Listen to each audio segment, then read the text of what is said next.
പകർച്ചവ്യാധി പ്രതിരോധം ചർച്ച ചെയ്യാൻ ഹൈപ്പവർ കമ്മിറ്റിയുടെ ആദ്യ യോഗം ഇന്ന് തിരുവനന്തപുരത്ത് ചേരും. ആരോഗ്യമന്ത്രി കെ മുരളീധരൻ യോഗം ഉദ്ഘാടനം ചെയ്യും.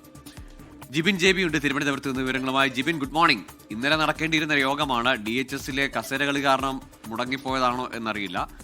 ഇന്ന് ആ യോഗം ചേരുമ്പോൾ പുതിയൊരു സമിതിക്കാണ് രൂപം നൽകുന്നത്.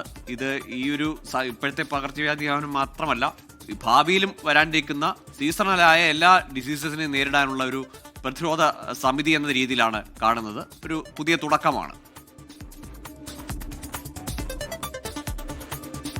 Good morning Google. അത് തന്നെയാണ്. കാരണം ഈ ഹൈപ്പവർ കമ്മിറ്റിയുടെ യോഗം കഴിഞ്ഞ ദിവസമാണ് ചേരാനിരുന്നത്. പക്ഷേ നമ്മൾ കഴിഞ്ഞ ദിവസം കണ്ടതാണ് DHSലെ തർക്കവും കസേരകളിയൊക്കെ കണ്ടത്. അതിൻ്റെയൊക്കെ അടിസ്ഥാനത്തിലാണ് ഇന്നത്തേക്ക് ഹൈപ്പവർ കമ്മിറ്റിയുടെ യോഗം മാറ്റിവെക്കുകയും ചെയ്തത്. പക്ഷേ ഔദ്യോഗികമായി ഇത് എന്തുകൊണ്ടാണ് മാറ്റിവെച്ചത് എന്നുള്ളതിന് ഒരു സ്ഥിരീകരണം ഇതുവരെ ആരോഗ്യവകുപ്പിൻ്റെ ഭാഗത്തുനിന്ന് ഉണ്ടായിട്ടില്ല. എന്തായാലും ഇന്ന് രാവിലെയോടുകൂടി ഈ ഹൈപ്പവർ കമ്മിറ്റിയുടെ ആദ്യ യോഗം ചേരുകയാണ്. ആരോഗ്യവകുപ്പ് മന്ത്രി കെ മുരളീധരൻ്റെ അധ്യക്ഷതയിലാണ് ഈ യോഗം ചേരുന്നത്. ഹൈപ്പവർ കമ്മിറ്റി അംഗങ്ങൾ, അതുപോലെ തന്നെ ആരോഗ്യവകുപ്പിൻ്റെ ഉന്നത ഉദ്യോഗസ്ഥർ എന്നിവർ ചേർന്നുകൊണ്ടുള്ള കമ്മിറ്റിയുടെ ആദ്യ യോഗമാണ് ഇന്ന് ചേരുന്നത്. ഇത് നേരത്തെ പറഞ്ഞതുപോലെ തന്നെ സംസ്ഥാനത്ത് പല ഘട്ടങ്ങളിലെ നേരത്തെ പറഞ്ഞ പോലെ നിപ്പ, ഷിഗല അങ്ങനെ പലതരത്തിലുള്ള പകർച്ചവ്യാധികൾ പടർന്നു പിടിക്കുന്ന ഒരു സാഹചര്യമുണ്ട്. ഇതൊക്കെ തടയുന്നതിനും ഇതിൻ്റെ പ്രതിരോധ പ്രവർത്തനങ്ങൾ ഏകോപിപ്പിക്കുന്നതിനും വേണ്ടിയിട്ടാണ് ഈ ഹൈപ്പവർ കമ്മിറ്റി ചേരുന്നത്. എന്തായാലും ഇതിനുശേഷമായിരിക്കും സംസ്ഥാനത്ത് ഈ ആരോഗ്യ പ്രവർത്തകരെ എങ്ങനെയൊക്കെ ഏകോപിപ്പിച്ചുകൊണ്ട് ഈ പ്രതിരോധ പ്രവർത്തനങ്ങൾ കൊണ്ടുപോകാമെന്നുള്ള കാര്യമൊക്കെ ഇന്ന് ചേരുന്ന ഈ ഹൈപ്പവർ കമ്മിറ്റിയിലായിരിക്കും തീരുമാനമെടുക്കുക. അതിൻ്റെയൊക്കെ ഇടയിൽ കൂടിയാണ് ഇന്ന് സംസ്ഥാനത്തെ ഡ്രൈ ഡേ ആചരിക്കുന്നതിന് വേണ്ടി കൂടി ഇപ്പോൾ ആരോഗ്യവകുപ്പ് നിർദ്ദേശിച്ചിരിക്കുന്നത്. ഇന്ന് മാത്രമല്ല, വെള്ളി, ശനി, ഞായർ ദിവസങ്ങളിലാണ് സർക്കാർ സ്ഥാപനങ്ങളിലും അർദ്ധ സർക്കാർ സ്ഥാപനങ്ങളിലും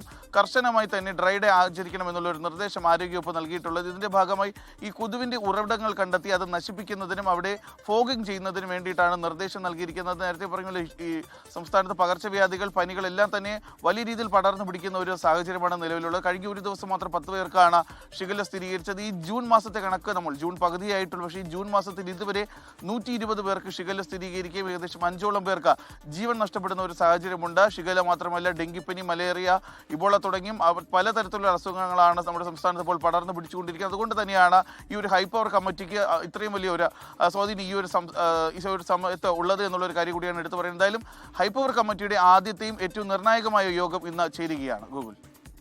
ശരി, ജിബിൻ ജെ ബി ആണ് തിരുവനന്തപുരത്ത് വിവരങ്ങൾ നൽകിയത്. ഇന്നലെ ഉച്ചയ്ക്ക് ശേഷം 2:30 നിശ്ചയിച്ചിരുന്ന യോഗമാണ് ഹൈപ്പവർ കമ്മിറ്റിയുടേത്. അത് നടന്നില്ല. ബജറ്റ് ആവണോ കാരണം പറയുക, അതോ DHSലെ തർക്കം തന്നെയാണോ യഥാർത്ഥ കാര്യം എന്നറിയില്ല. എന്തായാലും ഇന്ന് ആ യോഗം ചേരുകയാണ്. ഒരു പുതിയ സമിതി സംസ്ഥാനത്ത് വരികയാണ്. പകർച്ചവ്യാധികളെ ഓരോ സീസണിനും അനുസരിച്ച്, കലണ്ടർ അനുസരിച്ച് അതിനെ പ്രതിരോധിക്കാനുള്ള മാർഗങ്ങൾ നിർദ്ദേശിക്കാൻ ഒരു സംസ്ഥാന തലത്തിലൊരു സമിതിയാണ് നിലവിൽ വരാൻ പോകുന്നത്.